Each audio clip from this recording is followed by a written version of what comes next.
Hey everybody, this is Jeff Coffin. Welcome to the third video of Connecting the Dots, my new app taking the mystery out of improvisation. And so this video we're going to talk about two chords, not just one chord, but two chords. And we're going to talk about voice leading from one chord into the next. The last note of one chord, how it voice leads into the first note of the next chord, either moving up or down to the next closest note. Something that we talked about in the voice leading grids. In here, we go to two chord, arpeggios and voice leading. And A1 shows us the two scales we're going to be using, which is where we're pulling our chords from. So we have a C Mixolydian scale and an F Mixolydian scale. Again, in relation to their parent major scales, they both have a flat 7. So the C is C, D, E, F, G, A, B flat, C. And the F is F, G, A, B flat, C, D, E flat, and then F. And so exercise A2 of the arpeggios and voice leading exercises gives you just the root, then the third, then the fifth, and the seventh of each of these chords. So C is the root of C7, F is the root of F7, E is the third of C7, A is the third of F7, and give you the corresponding numbers underneath to make it a little clearer as we go through. And then we start putting them together. I start going root, third, then third, fifth, fifth, seventh, seventh, one, seventh, one. And so we start to do these in root position, in first inversion, which again is starting on the second of the arpeggio notes, and then second inversion, which is starting on the third of the arpeggio notes, and then third inversion, which is starting on the fourth of the arpeggio notes, which I know sounds a little confusing, and it can be, but as long as you know that root position starts on the root, first inversion starts on the third, second inversion starts on the fifth, and then third inversion starts on the seventh. And so going through and playing these through, the rhythms are very simple: whole notes, half notes, and then quarter notes. So you get to start to hear the relationship of these notes over the chords that you're playing. So if we go on to exercise B, then this is where the voice leading starts. Again, in whole notes, really simply, starting on the root. So again, we have a choice of either moving up or down. So if we're starting on the C of the C7 chord, I don't want a common tone of C, so I either have a choice of moving up to the E flat, or I could have moved down to the A of the F chord. I chose to move up to the E flat.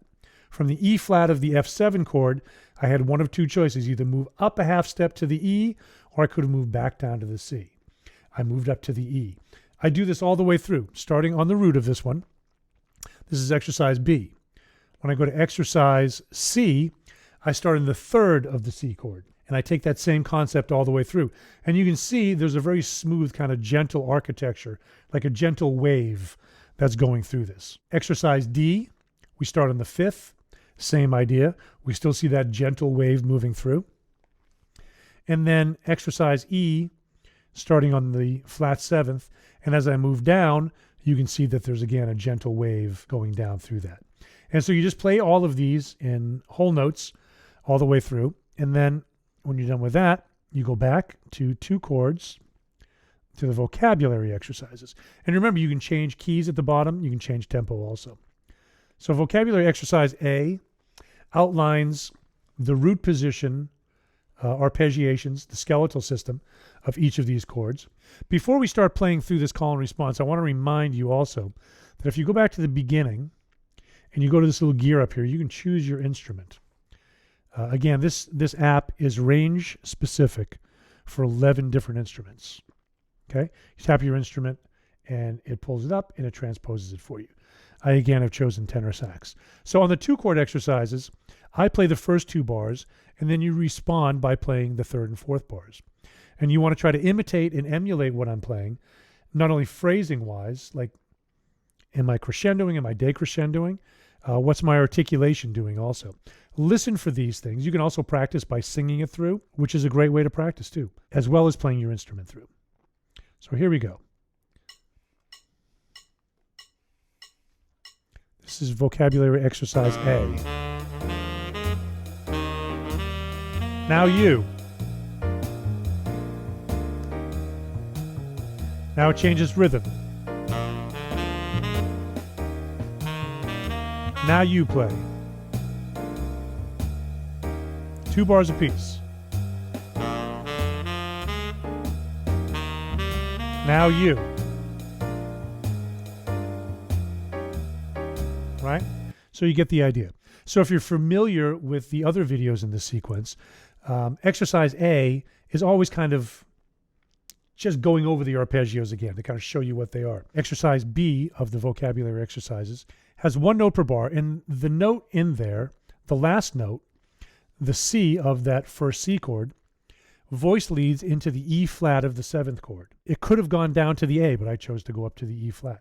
So again, I play 2 bars and then you play 2 bars. 2 bar count off, here we go.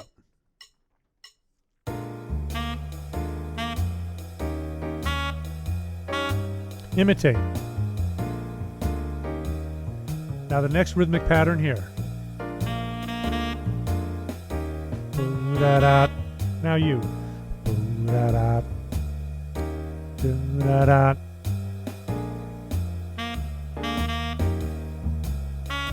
Now you. Right? So on and so forth. So exercise C has that same rhythmic pattern starting on the 3rd. Letter D, same rhythmic pattern starting on the 5th. Letter E, same rhythmic pattern starting on the 7th. When you get to letter F, you'll find that we have 2 notes per bar. And so my last note in that first chord, in that first bar, is an E natural. So to voice lead to that F7, I can either go down to the E flat, or I could have gone up to the F. I chose to go to the E flat. Okay? And this is how that sounds. Again, 2 bars.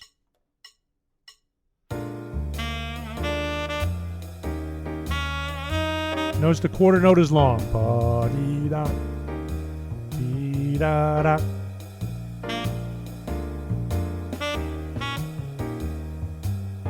Bop, bop, bop, bop. Now you.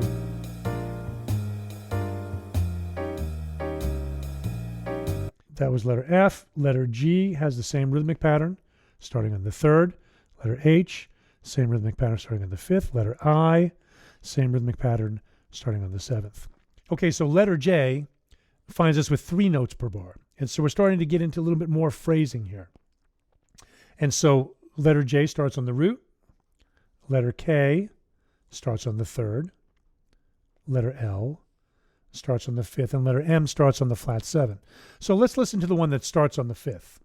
Again, I play 2 bars and you play 2 bars. 1, 2, 3, and.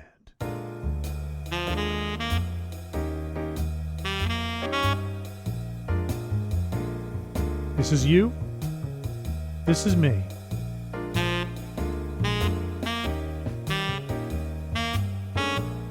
This is you. So new little phrases. Then you imitate. Right? Goes on. Then again, letter M starts on the flat 7th. So letter N has 4 notes starting on the root. Letter O starting on the 3rd. Again, the same rhythm. Letter P, and then letter Q. Let's listen to a little bit of letter Q, starting on the flat 7th. 1, 2, 3, 4.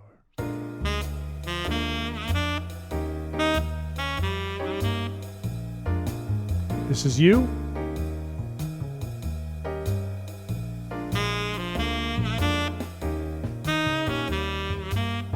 This is you.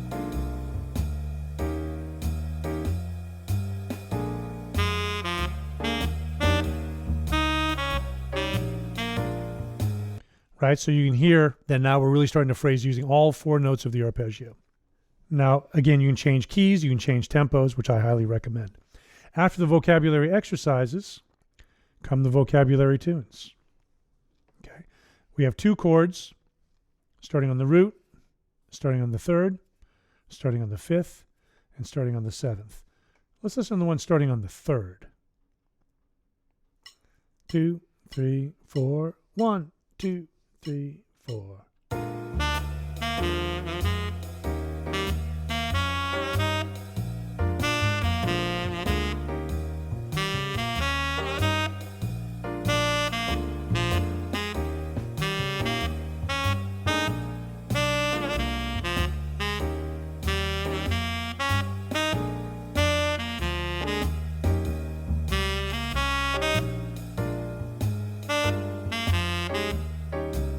then you play it through. Right? You can play it along with me the first time and then play it through the second time, or you can improvise. After that, there's a couple of solos that I play. Same idea. 2-bar count off for you.